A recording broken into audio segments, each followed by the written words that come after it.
علی بھائی آج کا آخری سوال ہے اور انتہائی دردناک سوال ہے۔ میں ایک غیر مسلم ملک میں مقیم ہوں۔ ہم میاں بیوی ویسے تو اکٹھے ہی رہتے ہیں، لیکن پچھلے 6 سال سے ہمارا آپس میں کسی قسم کا جنسی ریلیشن نہیں ہے۔ آج سے تقریباً 4 سال قبل ایک دن میری بیوی نے مجھ سے ازدواجی تعلق کی خواہش ظاہر کی اور ہم نے تعلق قائم بھی کر لیا۔ پھر کچھ عرصہ بعد وہ حاملہ بھی ہو گئی۔ میں نے اسے ناراضگی کے باوجود اس کی خوب خدمت کی اور پھر اللہ تعالیٰ نے مجھے ایک بیٹی عطا فرمائی جو اب 3 سال کی ہو چکی ہے اور مجھے اپنی جان سے بڑھ کر عزیز ہے۔ لیکن اب اچانک میری بیوی جس کی چند غیر اخلاقی حرکتوں کی وجہ سے میں 6 سال سے ناراض ہوں، اس نے مجھے بتایا کہ اس نے 4 سال قبل کسی سپرم ڈونر کے ذریعے خود کو حاملہ کروایا تھا، لہٰذا وہ بچی حقیقت میں میری بچی نہیں ہے۔ اس دن سے میں انتہائی پریشان ہوں اور ذہنی کشمکش کا شکار ہوں۔ ایک طرف تو وہ بچی مجھے اتنی عزیز ہے کہ اسے چھوڑ نہیں سکتا، اور دوسری طرف جب اسے دیکھتا ہوں تو خیال آتا ہے کہ یہ تو میری بیٹی ہے ہی نہیں۔ پلیز مجھے بتائیں میں کیا کروں؟ جزاکم اللہ خیر و احسن الجزاء۔ جزاکم اللہ خیر و احسن الجزاء۔ اللہ تعالیٰ جی آپ کو صبر دے، اس آزمائش سے آپ گزر رہے ہیں۔ پہلے تو میں عرض کروں گا کہ صحیح مسلم کی حدیث ہے، نبی صلی اللہ علیہ وآلہ وسلم نے فرمایا کہ ہمیشہ اپنے سے نچلے لوگوں کو دیکھو، یوں تمہیں قناعت نصیب ہوگی اور اللہ تعالیٰ کی طرف سے آئی ہوئی آزمائشوں پہ صبر نصیب ہوگا۔ آپ کے ساتھ یہ جو ٹریجڈی ہوئی ہے، اس سے بڑھ کے لوگوں کے ساتھ ٹریجڈیز ہو چکی ہیں۔ اب مجھے ان ٹریجڈیز کو ریپیٹ کرنے کی ضرورت نہیں ہے، آپ اکثر اخبارات میں، خبروں میں اس قسم کی بہت سی باتیں سنتے رہتے ہیں۔ ہم اس سوال کی طرف آتے ہیں۔ اب اس سچویشن کے اندر شرعی حکم کیا ہے؟ اب اگر اس کو آپ سائنٹیفکلی معاملے کو ہینڈل کریں گے تو ظاہر ہے کہ ایک آپ کے لیے آزمائش والا معاملہ بن جائے گا۔ صحیح بخاری اور صحیح مسلم میں ایک حدیث موجود ہے، اور حدیث کی کتابوں میں بھی ہے، بخاری مسلم میں آ گئی تو مین کتابوں کے اندر وہ حدیث آ گئی کہ نبی علیہ السلام کے مبارک زمانے میں بھی اس قسم کا ایک واقعہ ہوا۔ سعد ابن ابی وقاص رضی اللہ تعالیٰ عنہ کہتے ہیں کہ میرا جو بھائی تھا نا عتبہ،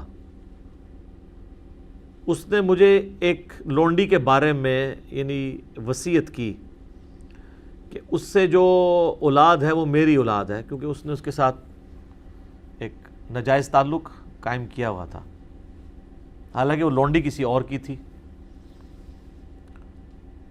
تو وہ کہتے ہیں میں اس اولاد کے دعوے کے لیے نبی علیہ السلام کے پاس جب پہنچا، اور ظاہر ہے کہ وہ جس کے پاس تھی وہ بھی اپنے دعوے کے طور پہ پہنچا، تو نبی صلی اللہ علیہ وآلہ وسلم نے فرمایا کہ اولاد اس کی شمار ہوگی جس کے بستر پہ پیدا ہوئی ہے،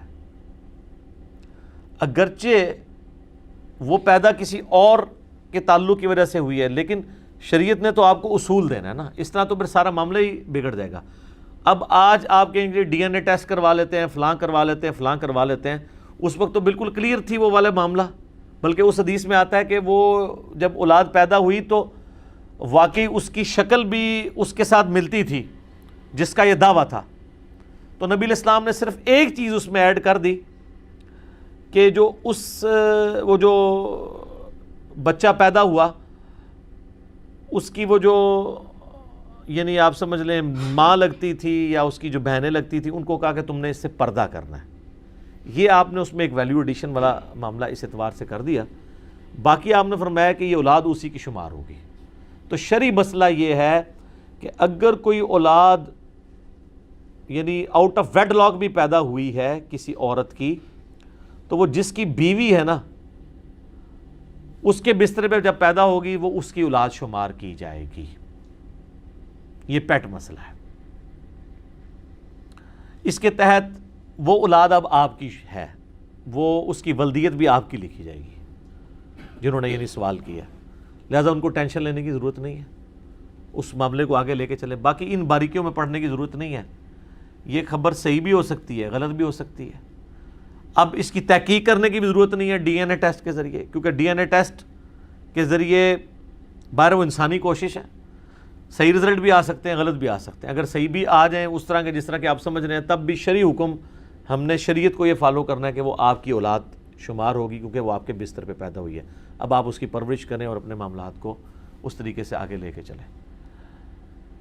یہاں پہ میں ایک اور بات بھی عرض کر دوں اسی سے ریلیٹڈ. صحیح بخاری اور صحیح مسلم میں حدیث ہے, نبی علیہ السلام نے فرمایا کہ جس شخص نے اپنے آپ کو کسی اور باپ کی طرف منسوب کیا خود سے اور وہ اس کی اولاد نہیں تھا, تو ایسے شخص کے اوپر جنت حرام ہے.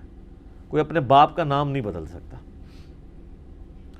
بخاری اور مسلم دونوں میں ایک حدیث ہے, مسلم میں ذرا ڈیٹیل ہے کہ مولا علی علیہ السلام نے ایک صحیفہ نکالا اپنی تلوار کی نیام میں سے جس میں کچھ احکامات لکھے تھے. ان میں ایک یہ تھا کہ جو شخص اپنے باپ کا نام بدل دے اور اپنے آپ کو کسی اور باپ کی طرف منسوب کرے, اس پہ اللہ کی لعنت, اللہ کے فرشتوں کی لعنت اور تمام لعنت کرنے والوں کی لعنت, اور قیامت والے دن اللہ تعالیٰ نہ اس کا کوئی فرض قبول کرے گا نہ کوئی نفل قبول کرے گا, والعیاذ باللہ تعالیٰ. ایک اور حدیث ہے بخاری و مسلم میں کہ جس شخص نے اپنے آپ کو کسی غیر باپ کی طرف منسوب کیا اس نے کفر کیا. یعنی ایک بہت اسٹرکٹ مسئلہ ہے. اس لیے آپ دیکھیں اسلام میں باپ کا نام ساتھ بولا جاتا ہے نا. یہ جو پبلک میں مشہور ہے نا قیامت والے دن ماں کے نام کے ساتھ بلایا جائے گا, بالکل جھوٹ ہے. صحیح بخاری میں امام بخاری نے باقاعدہ اس کے اوپر باب باندھا ہے کہ یہ متھ پبلک میں مشہور ہے, اور وہ حدیث لے کے آئے کہ جو خائن شخص ہے اس کے لیے قیامت والے دن ایک جھنڈا قائم کیا جائے گا اور کہا جائے گا یہ فلاں بن فلاں کا ہے. تو فلاں بن فلاں جب عرب میں کلچر میں کہا جاتا ہے تو وہ باپ کی طرف منسوب ہوتا ہے, تو باپ کے نام سے ہی پکارا جائے گا قیامت والے دن. ان احادیث کی روشنی میں یہ خود ایک کبھی گناہ ہے, لیکن اس میں ایکسیپشن یہ ہے کہ جس کے بستر پہ اولاد پیدا ہو رہی ہے نا وہ باپ اس کا شمار کیا جائے گا. اور اس کے اوپر بھی ہمارے پاس ایک پریکٹیکل کیس موجود ہے بخاری اور مسلم دونوں کے اندر. سیدنا ابو بکرہ ایک صحابی, ایک لفظ ہے ابو بکر, وہ تو ہمارے خلیفہ اول ابو بکر صدیق رضی اللہ تعالیٰ عنہ علیہ السلام ہے. ایک ابو بکرہ لفظ ہے, وہ بھی صحابی, یہ بھی میل نام ہے. اگر اردو میں ہوتا تو آپ کہتے ہیں کوئی فیمیل نام ہے کیونکہ ہیلا گئی آگے, ٹھیک ہے, جیسے طیب سے طیبہ, ٹھیک ہے. تو ان کے بارے میں آتا ہے بخاری اور مسلم دونوں میں ہے. مسلم میں ذرا تفصیل کے ساتھ ہے کہ ان کا ایک بھائی تھا, رشتے میں بھائی لگتا تھا, اس کا نام تھا زیاد, جو حضرت علی کا بڑا قریبی تھا ان کی دور خلافت میں. بعد میں حضرت معاویہ نے اس کو یعنی وہ لالچ دے کے تو خرید لیا. یہ عبید اللہ ابن زیاد کا باپ, جس کے بارے میں بخاری میں آتا ہے کہ سیدنا حسین ابن علی کا سر کاٹ کے عبید اللہ ابن زیاد گورنر کوفہ کے سامنے تشت میں رکھا گیا, نعوذ باللہ. اللہ کی لعنت ہو جنہوں نے اہل بیت پہ ظلم کیا, ان پہ اللہ کی لعنت, اللہ کے فرشتوں کی لعنت اور تمام لعنت کرنے والوں کی لعنت, آمین. تو وہ عبید اللہ ابن زیاد کا باپ زیاد تھا, وہ گورنر کوفہ تھا, اس کے بعد یہ بنا. تو حضرت معاویہ کا وہ دست راست بن گیا. حضرت معاویہ وہ بہت بہادر دلیر آدمی تھا, ہے شیعان علی میں سے تھا. اس کو ساتھ ملانے کے لیے حضرت معاویہ نے کہا کہ بھئی تیری ماں کے ساتھ میرے باپ نے زمانے جاہلیت میں بدکاری کی تھی اور تو اس سے پیدا ہوا تھا, لہذا آندہ سے تیرا نام جو ہے وہ زیاد بن ابی سفیان ہے. اس کا نام چینج کر دیا. اس کانٹیکسٹ میں بخاری مسلم میں حدیث ہے کہ وہ حضرت ابو بکرہ کا بھائی لگتا تھا رشتے میں. تو حضرت ابو بکرہ کو لوگ آگے کہتے ہیں کہ یہ جو حرکت کی ہے اس نے تیرے بھائی نے, یہ ٹھیک حرکت ہے. تو ان کا, اور وہ بندہ آگے کہتا ہے کہ میں نے تو سعد ابن ابی وقاص سے سنا ہے کہ جو شخص اپنے باپ کا نام بدل لے اس پہ جنت حرام ہے. تو ابو بکرہ کہتے ہیں تم سعد کی بات کرتے ہو, میں نے تو خود رسول اللہ سے ہی بات سنی بھی ہے, لیکن میں کیا کر سکتا ہوں, میرے بھائی نے جو حرکت کی ہے. وہ ان کا بھائی اس لیے لگتا تھا کہ وہ ان کے باپ کے بستر پہ پیدا ہوا تھا. تو سعد ابن وقاص نے یہ حدیث بیان کیا نا کہ بچہ اس کا جس کے بستر پہ پیدا ہوا ہے. اس طریقے سے اگر کوئی کسی کا کوئی آؤٹ آف ویڈ لاک تعلق تھا اور اس کی وجہ سے کوئی اولاد پیدا ہوگی ہے, تو اب وہ یہ نہیں ہے کہ جس نے وہ تعلق قائم کیا تو وہ اس کی اولاد شمار ہوگی. ابھی ایک سینسٹیو ٹاپک ہے, میں اس کو کنٹرول الفاظ میں ڈسکس کر رہا ہوں, یہ مطلب ضروری تھا. تو یہی وہ حدیث ہے جس کی وجہ سے بعض اہل حدیث علماء کو دھوکہ لگا، بعض عرب علماء کو بھی. انہوں نے کہا کہ جی جو عورت شادی کے بعد اپنے نام کے ساتھ اپنے خاوند کا نام لگا لے تو اس پہ جنت حرام ہے. اندازہ کریں آپ. مثلا وہ کہتے ہیں کہ جی ایک عورت ہے، اس کا نام ہے رابعہ، اس کے باپ کا نام ہے محمود، تو اب اس کے نام لکھا جا رہا ہے رابعہ محمود. کل کو اس کی شادی ہو جاتی ہے کسی طیب نام کے لڑکے کے ساتھ. اب ظاہر پاکستانی شناختی کارڈ میں تو پھر اس کا نام وہ خود ہی لکھ دیتے ہیں رابعہ طیب، یہی لکھیں گے نا. تو وہ کہتے ہیں کہ اب اس نے اپنا نام باپ کی بجائے کسی اور باپ کی طرف، خدا کا نام ہے، شرم آتی ہے اس کو ڈسکس کرتے ہوئے بھی کہ وہ کسی باپ کی طرف نہیں، وہ اپنے خاوند کی طرف اپنے آپ کو منسوب کر رہی ہے. اس نے اپنے باپ کا نام نہیں بدلا. اور شناختی کارڈ پہ آپ ذرا دیکھیں، شادی کے بعد جو شناختی کارڈ بنتا ہے اس پہ باپ کا نام نہیں لکھا ہوتا، خاوند کا نام لکھا ہوتا ہے. تو حدیث کیسے فٹ ہو جائے گی؟ حدیث تو تب فٹ ہو کہ جب وہ اپنے باپ کے نام کی جگہ اس کا نام لکھوائے. وہ کہتا نہیں نام میں چونکہ ساتھ لگا تھا تو نام تو اس کا محمود ہے ہی نہیں تھا، نام اس کا رابعہ تھا. یہ تو ساتھ پکارنے کے لیے نسبت کے طور پہ تھا نا. اب جب اس نے طیب لگایا تو وہ شادی شدہ لوگوں کو بھی پتا ہے کہ یہاں پہ کلچرل ہے. اس نے رابعہ بنت طیب تو نہیں کر دیا نا. لیکن کامن سینس تو اتنی کامن نہیں ہوتی. علماء عرب نے باقاعدہ فتوے دیے ہیں کہ خاوند، اہل حدیث علماء بھی ہیں ان فتووں کو لے کے چل رہے ہیں. تو میں نے بہت پہلے اس پہ ایک کلپ میں ریکارڈڈ ہے، کیا شادی کے بعد عورت اپنا نام بدل سکتی ہے یا خاوند کا نام لگا سکتی ہے؟ تو بالکل لگا سکتی ہے. وہ یہ والی حدیثیں فٹ کرتے تھے. تو اس میں بھی میں نے بتایا تھا کہ یہ وہ جرم نہیں ہے، جرم یہ ہے کہ اگر وہ اپنے باپ کا نام بدل دیں. پھر میں نے کہا تھا، عرض کیا ہے کہ جن لوگوں کی وکالت آپ کر رہے ہیں، جس بنو امیہ کے آپ غلام بنے ہوئے ہیں اور ان کے غلط کرتوتوں کا آپ دفاع کر رہے ہیں، ذرا ان کی ہسٹری کھول کے دیکھیں. جو ایگزیکٹلی باپ چینج کرنے والا کام ہے وہ تو آپ کے ماموں نے کیا ہوا ہے. اس امت میں پہلا کام، اور یہ سر کوئی کہانی شریف نہیں ہے، بخاری مسلم ہے. مسلم شریف میں باقاعدہ ڈیٹیل سے موجود ہے، بخاری میں بھی ہے. اور بخاری و مسلم کی اس حدیث کہ جس نے اپنے آپ کو کسی دوسرے باپ کی طرف منسوب کیا اپنا مقام، اس پہ جنت حرام ہے. اس حدیث کی شرح ابن حجر اسقلانی کی پڑھ لیں یا امام نووی کی پڑھ لیں. حالانکہ نووی اتنا اس حوالے سے متعصب ہیں، ویسے بہت بڑے امام ہیں، سنی شیعہ کنفلکٹ میں وہ ذرا تنگ نظر ہے. آخری درجے تک وہ دفاع کرتے ہیں آل امیہ کا. یہاں پہ انہوں نے بھی دفاع نہیں کیا. انہوں نے کہا کہ یہ اسی موقع پہ حدیث ہے جو حضرت معاویہ نے غلط کام کیا تھا اور امت میں یہ پہلی دفعہ بدعت شروع ہوئی. ایگزیکٹلی باپ کا نام چینج کروا دیا. استغفر اللہ واتوب الیہ. اس لیے مولانا مودودی رحمہ اللہ تعالیٰ نے خلافت و ملوکیت میں چند ایک جو بڑے بڑے یعنی اس ملوکیت کے دور میں برے کام ہوئے، ان میں اس کو بھی ٹاپ آف دا لسٹ لے کے آئے ہیں.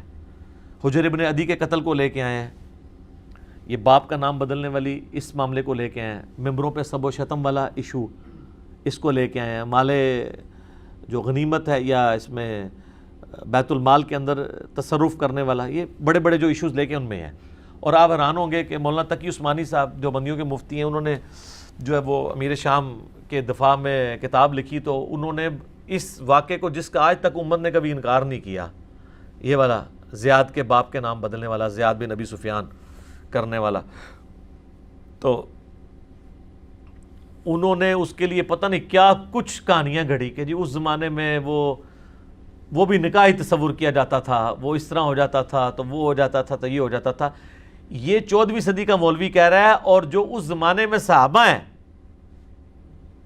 اور وہ صحابی جو زیاد کا بھائی ہے ابو بکرہ ماں کی طرف سے، کیونکہ اس کے بستر پہ وہ پیدا ہوا تھا، اس کے باپ کے بستر پہ، وہ بھی اس پہ فٹ کر رہا ہے کہ میرے بھائی نے غلط حرکت کی ہے. اور یہ 14ویں صدی میں آ کے دفاع کر رہے ہیں اس واقعے کا. امام نووی جو کوئی موقع نہیں جانے دیتا یو ٹرن لینے کا اس طرح کے معاملات کے اوپر، تو اس نے بھی یہاں پہ غیرت کھائی ہے کہ یار میں دفاع نہ کروں. ابن حجر اسقلانی تو خیر آؤٹ سپوکن ہے اس مسئلے میں، وہ تو آل امیہ کو نہیں چھوڑتے، انہوں نے بخاری میں لکھا ہے. یہ میں امام نووی کی بات کروں، بڑے لوگوں کو تکلیف ہوگی، ظاہر ہے بڑے امام ہیں، بہت بڑے امام ہیں 7ویں صدی ہجری کے اندر، صرف 45 سال کی عمر میں فوت ہوئے ہیں.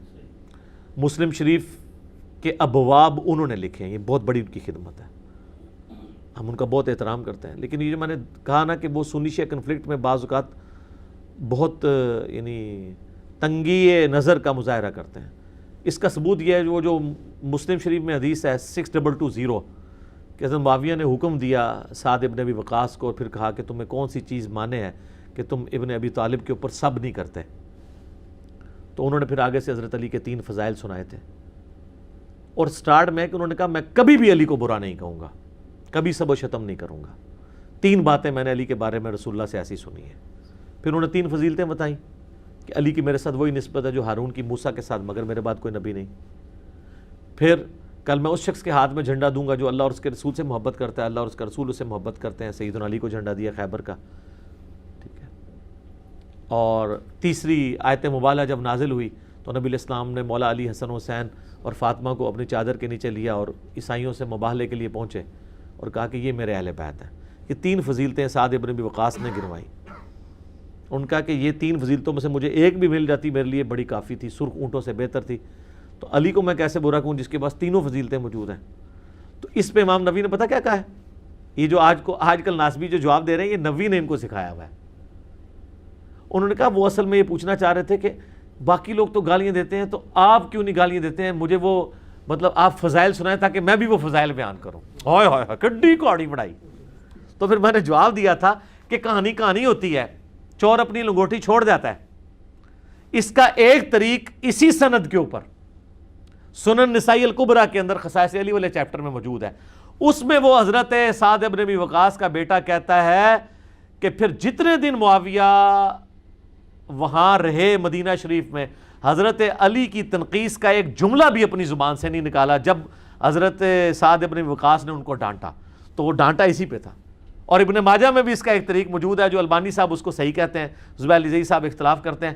بال البانی کے ماننے والوں کے لیے تو اس میں ہے کہ حضرت سعد غصے میں آئے اور کہا تو اس شخص کے بارے میں بات کرتا ہے جس کے لیے یہ فضیلتیں. انہوں نے ایک 4تھی فضیلت بتائی، من کنت مولا فہذا علی مولا. تو یہ میں نے نووی کا چونکہ ذکر کیا تھا تو وہ کہیں گے بھی امام نووی کو یہ کہہ دیا. اہل حدیث کو مزید ٹھنڈا کرنے کے لیے میں بتا دوں کہ امام نووی عام بندے کے لیے تقلید کو واجب قرار دیتے ہیں. لہذا آپ جو امام نووی کے جو اس وقت ٹھیکیدار بنے ہوئے ہیں صرف اس لیے کہ اس نے آل امیہ کا دفاع کیا ہے، تو آپ کے لیے اتنا کافی ہے کہ جس چیز کو آپ شرک کہتے ہیں نا اس کو وہ واجب کہتا ہے. اونٹ جاؤ بڑے مولویوں نہ لڑو.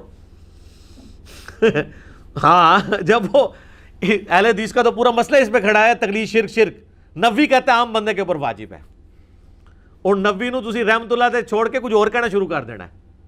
ٹھیک ہے نا. تو میں نے تو آپ کو پتہ ہے ہم تو اس وقت علمی میدان جنگ میں ہیں. ہم نے تو ہر چیز چلانی ہے. جہاں پہ علمی میزائل کی ضرورت ہوگی میزائل چلائیں گے، جہاں گرنیٹ کی ضرورت ہے گرنیٹ ہوئے گی، تو علمی جدے قلم کی ضرورت ہے وہ قلم چلائیں گے. تو ان کو تو میں نے آر لگا دیا ہے کہ تسی تو پائی پہلے فکر کرو کہ وہ تقلید واجب کہنا ہے، تسی شرک کہندے ہو. شرک وڈا مسئلہ ہے، آل امیہ دا دفاع چھوٹا مسئلہ ہے. تو تواڈے سے اتنا ہی کافی ہے، کیونکہ یہ آج کل بڑا وہ امام نووی رحمہ اللہ کر کے وہ نووی کو، ان کو نووی سے کوئی ہمدردی نہیں ہے. نووی سے صرف اتنا ہمدردی ہے کہ وہ آل امیہ کا دفاع کرتا ہے، اور اس کے لیے وہ ملا علی قاری کے بھی اقوال لے آتے ہیں. حالانکہ ملا علی قاری کے اگر 2 اقوال ان کے حق میں ہیں تو 20 ان کے خلاف ہیں. تو میں نے اپنے ریسرچ پیپر میں بھی ڈال دی ہیں کہ انہوں نے کیا کیا جنگ صفین کے اوپر، امیر شام کے اوپر کیا کیا کومنٹس پاس کیے ہیں، عمار بن یاسر کے قتل کے اوپر کیا کیا کومنٹس پاس کیے ہیں. ٹھیک ہے. تو اتنے سخت الفاظ ہیں یہ سن بھی نہیں سکتے. اس لیے میں نے اس کو میٹھی پوڑی میں تک پہنچایا تھا. میں آج اس کو سکپ کر رہا ہوں. میرا ایک کلپ 3 لاکھ سے زیادہ لوگ یوٹیوب پہ دیکھ چکے ہیں، محمد بن عبد الوہاب شیعہ، جس میں نے تلک عشرۃ کاملہ 10 حوالے ان کے بیٹے کی کتاب سے پیش کیے تھے. اور میں نے کہا تھا کہ یہی باتیں بڑے نرم انداز میں ہم کرتے ہیں تو ہمیں یہ گالی دینے کی کوشش کرتے ہیں جو ان کو پلٹ کے پڑھتی ہیں ناسبیت کی شکل میں. تو جبکہ ان کے امام جن کو یہ بڑا امام سمجھتے ہیں انہوں نے تو یہ باتیں کی ہیں. ٹھیک ہو گیا جی. اللہ تعالیٰ سے دعا ہے جو حق بات میں نے کہی اللہ تعالیٰ ہمارے دلوں میں راسخ فرمائے. اگر جذبات میں میرے منہ سے کوئی غلط بات نکل گئی تو اللہ تعالیٰ ہمارے دلوں سے ہی اسے محو کر دے، ہمیں معاف بھی فرما دے، ہمیں کتاب و سنت کی تعلیمات پر عمل کر کے دوسرے بھائیوں تک پہنچانے کی توفیق عطا فرمائے. سبحانک اللہم و بحمدک اشہد ان لا الہ الا انت استغفرک و اتوب الیک وما علینا الا البلاغ المبین. جزاکم اللہ خیرا.